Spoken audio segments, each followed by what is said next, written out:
Lyft has had a difficult start on the public markets. Following its IPO on the Nasdaq on the 29th of March, where it debuted with a share price of $72, that has now fallen considerably, with the share price currently hovering in the region of $59.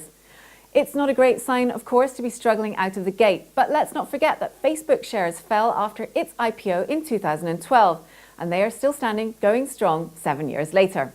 In its prospectus, Lyft did state that they were not making money and they were not sure when they would be making money, which can't have helped matters. Another big problem, no doubt, was the now announced IPO of its much larger rival Uber.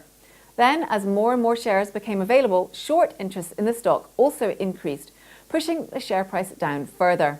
According to data from S3, a financial technology and analytics firm, short trades against Lyft have made in the region of $200 million in the mark-to-market profits since the IPO. This heavy betting by the short sellers against the company could be leaving investors anxious about Lyft's valuation. Lyft was launched in 2012 by co-founders Logan Green and John Zimmer, who began their collaboration in 2007 with a service called Zimride that helped people find carpools via Facebook.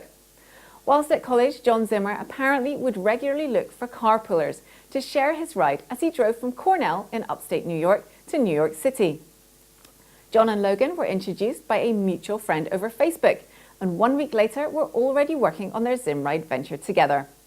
In their IPO filing with the SEC, Lyft disclosed that last year they lost $911 million against revenues of $2.2 billion.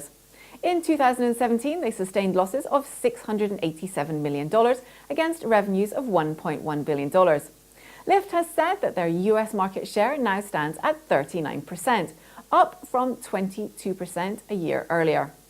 One early investor in the company who will still have done well from the IPO is Sean Agarwal, known in Silicon Valley for his involvement in eBay, PayPal and Trulia. He was also an advisor to the company. General Motors and Fidelity each own in the region of 19 million shares, around 8% of the company each. General Motors apparently invested in 2016 after their offer to buy Lyft outright was turned down. The two companies have now set up a strategic partnership to help develop self-driving cars. ICANN Enterprises, capital G, and Rakuten were all also early investors into the company.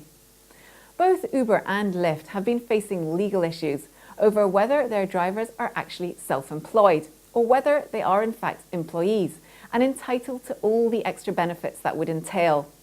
If they are in the future found to be employees, then that could increase costs for the company and in turn also losses. All eyes then would go to how fast they can develop those self-driving cars.